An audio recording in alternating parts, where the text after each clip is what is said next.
أعوذ بالله من الشيطان الرجيم. وقال الملك ائتوني به أستخلصه لنفسي، فلما كلمه قال إنك اليوم لدينا مكين أمين. قال اجعلني على خزائن الأرض إني حفيظ عليم. وكذلك مكنا ليوسف في الأرض يتبوأ منها حيث يشاء، نصيب برحمتنا من نشاء ولا نضيع أجر المحسنين. ولأجر الآخرة خير للذين آمنوا وكانوا يتقون. وجاء إخوة يوسف فدخلوا عليه فعرفهم وهم له منكرون.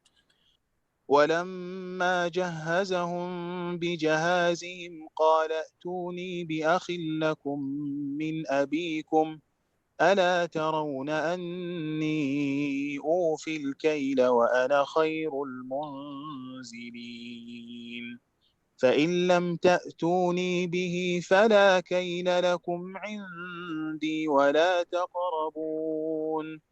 قالوا سنراود عنه أباه وإنا لفاعلون. وقال لفتيانه جعلوا بضاعتهم في رحالهم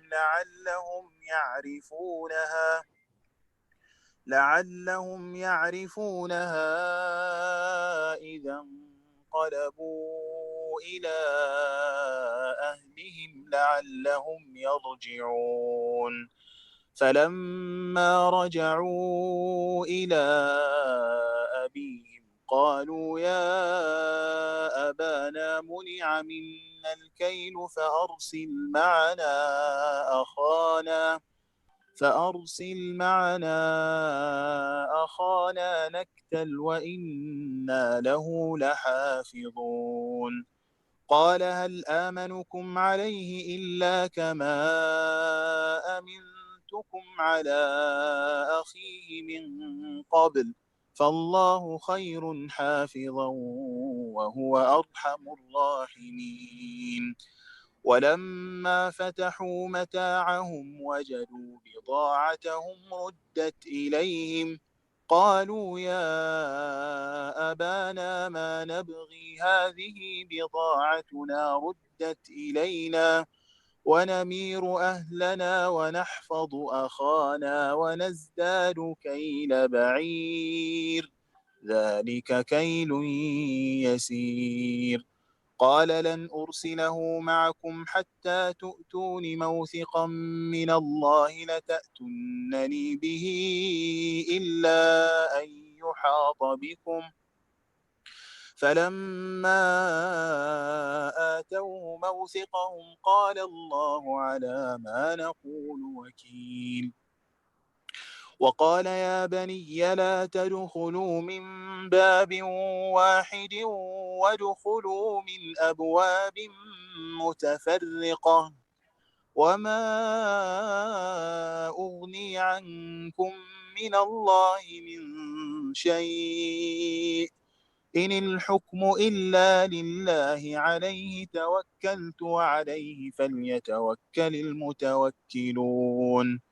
ولما دخلوا من حيث أمرهم أبوهم ما كان يغني عنهم من الله من شيء إلا حاجة في نفس يعقوب قضاها وإنه لذو علم لما علمناه ولكن أكثر الناس لا يعلمون. ولما دخلوا على يوسف آوى إليه أخاه قال إني أنا أخوك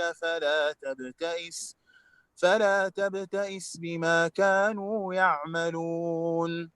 فلما جهزهم بجهازهم جعل السقاية في رحل أخيه ثم أذن مؤذن أيتها العير إنكم لسارقون قالوا وأقبلوا عليهم ماذا تفقدون قالوا نفقد صواع الملك ولمن جاء به حمل بعير وأنا به زعيم قالوا تالله لقد علمتم ما جئنا لنفسد في الأرض وما كنا سارقين قالوا فما جزاؤه إن كنتم كاذبين قالوا جزاؤه من وجد في رحله فهو جزاؤه كذلك نجزي الظالمين فبدأ بأوعيتهم قبل وعاء أخيه ثم استخرجها من وعاء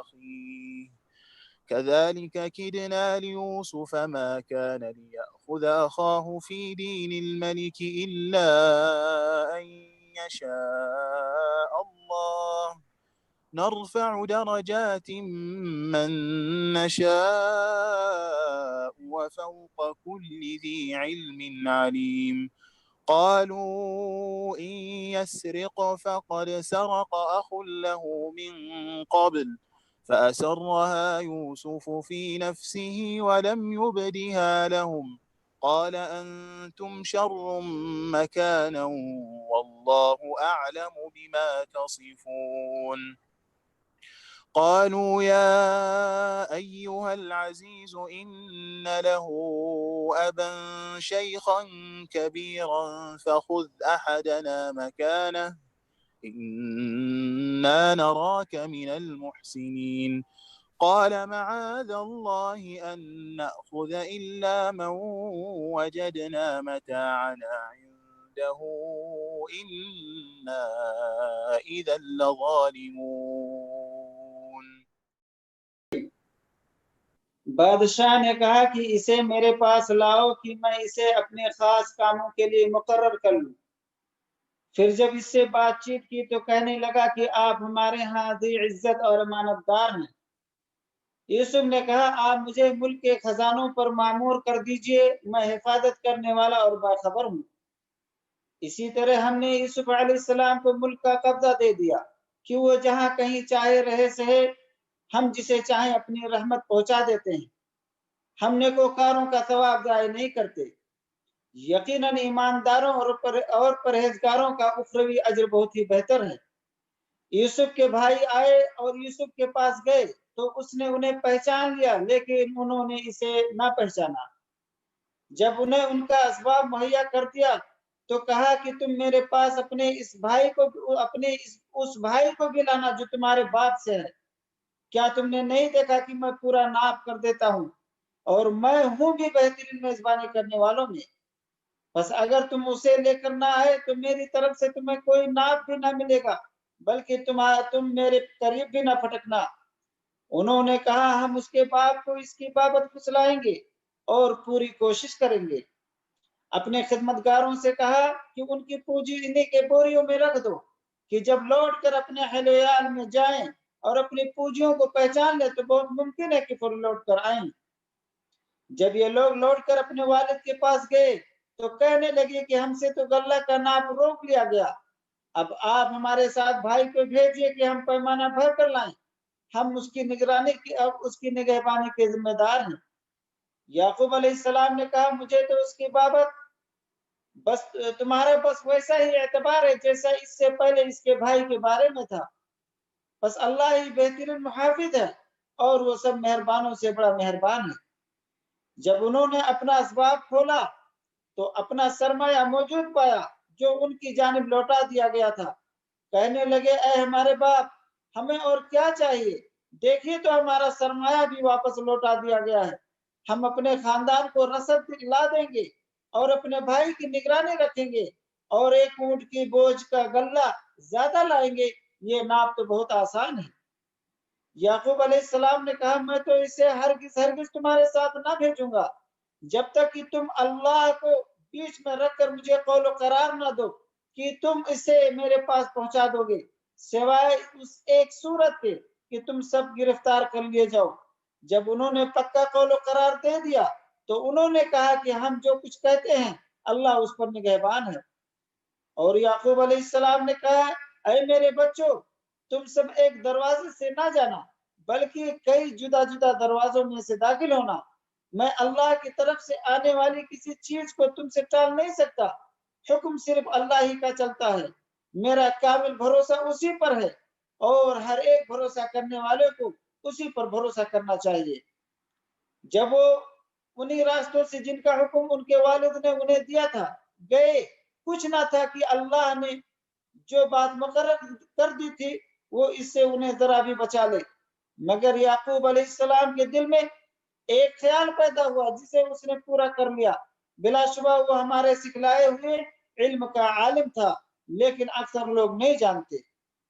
ये सब जब यूसुफ के पास पहुंच गए तो उसने अपने भाई को अपने पास बिठा लिया और कहा कि मैं तेरा भाई यूसुफ हूँ, बस ये जो कुछ करते हैं इसका कुछ रंज ना कर।